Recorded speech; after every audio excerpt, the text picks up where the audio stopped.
Friends, Radhe Radhe. आपका मेरे YouTube channel आज जिस अपना स्टोरीज में स्वागत है। फ्रेंड्स, आज हम श्री विष्णु जी के तीसरे अवतार के बारे में वर्णन करेंगे। फ्रेंड्स, इससे पहले मैंने विष्णु जी का प्रथम अवतार और द्वितीय अवतार के बारे में चर्चा की थी। फ्रेंड्स, मैं कोई ज्ञानी नहीं हूँ जो मुझे सभी गुरुओं से या फिर अन्य जगहों से जो मैं ज्ञान को एकत्रित करती हूँ उसी के मैं वीडियो क्रिएट करती हूँ। चलिए फ्रेंड्स, विष्णु जी के तीसरे अवतार के बारे में व्याख्या करते हैं। वीडियो को प्रारंभ करते हैं। फ्रेंड्स, जब जब पृथ्वी पर कोई संकट आता है तो भगवान विष्णु अवतार लेकर उस संकट को दूर करते हैं। फ्रेंड्स, चलिए थोड़ा सा इस अवतार के बारे में जानकारी ले लेते हैं। प्रथम, वराह यानी सुकर। वराह अवतार में भगवान ने सुअर का रूप धारण करके हिरण्य राक्षस का वर्णन किया था। वराह अवतार मत्स्य और कश्यप के बाद यह तीसरा अवतार है। फ्रेंड्स,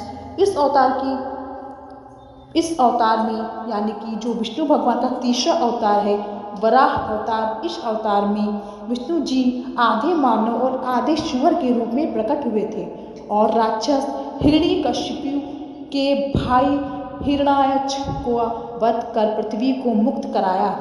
हिरण्याक्ष ने पृथ्वी पर हरण कर उसे समुद्र की गहराई में छुपा दिया था, इसलिए भगवान विष्णु ने वराह अवतार धारण किया था।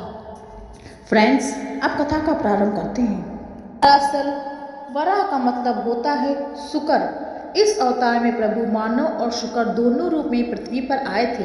इसमें भगवान का शरीर मानव का था लेकिन उनका मुख शुकर का था। वराह अवतार की कहानी शुरू होती है मरीचि के पुत्र कश्यप मुनि से।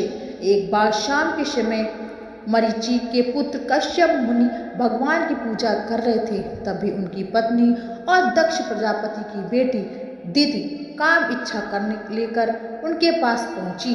इस पर मुनि ने उन्हें समझाया कि यह इस कार्य के लिए वह ठीक नहीं है और तुम्हें इस प्रहर इंतजार करना पड़ेगा। इस समय काम की इच्छा से संतान असुरी प्रवृत्ति की होती है, लेकिन काम वासना से लिप्त दिति ने पति की बात नहीं मानी और मुनि ने इसे भगवान की इच्छा मानकर दिति की बात मान ली। कुछ देर के बाद मुनि कश्यप ने पुनः स्नान किया और संध्या वंदन किया। फिर एक पहर बाद अपनी पत्नी से बोले कि तुमने मेरी बात नहीं मानकर अश्वमेय जो कार्य कराया था उसका परिणाम बहुत भयंकर होगा। तुम्हें गर्भ में 2 असुरों का जन्म होगा जो महापापी और अधर्मी होंगे और इनके संसार की रक्षा करने के लिए स्वयं भगवान विष्णु का वध करेंगे।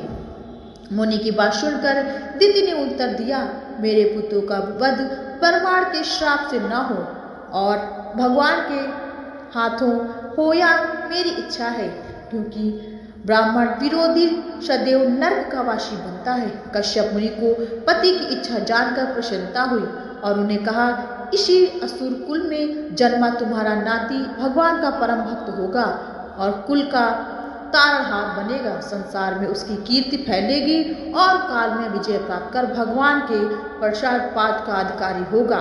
धीरे धीरे समय बीतता लगा। कुछ दिनों बाद दिति ने हिरण्याक्ष तथा हिरण्यकश्यप को जन्म दिया। ये दोनों भगवान से एकदम अनाचारी और अश्लील प्रवृत्ति के थे, जो ऋषि मुनियों द्वारा जारी पूजा पाठ में विघ्न उत्पन्न कर उनकी पूजा में विघ्न डालते थे।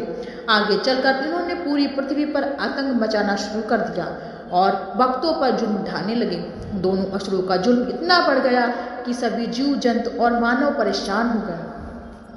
जब ब्रह्मा की नाक से निकलकर भगवान ने धरती की रक्षा की। जानते हैं दोस्तों, इस बारे में पौराणिक मान्यताओं के अनुसार एक बार हिरण्याक्ष ने पृथ्वी को ले जाकर समुद्र में छुपा दिया। जब पृथ्वी जलमग्न हो गई तो पृथ्वी पर वास करने वाले जीवों की कई दिक्कतें आने लगी और धीरे धीरे लोगों की मृत्यु होना शुरू हो गई। लोगों में दर्द पीड़ा बढ़ती गई। देख भगवान विष्णु का वराह अवतार हुआ।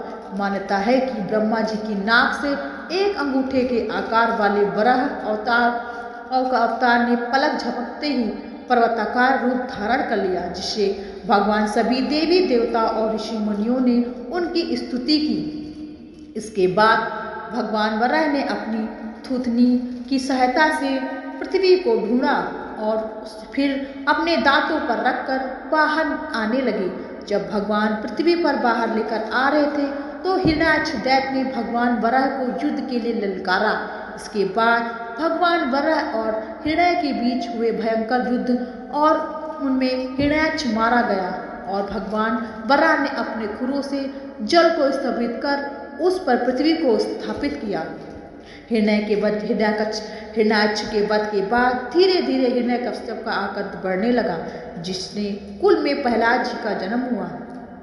आगे चलकर प्रहलाद की रक्षा और भक्तों को दुष्ट से बचाने के लिए भगवान विष्णु नरसिंह रूप में आए और लोगों को हिरण्याकश्यप के पापों से मुक्ति दिलाई।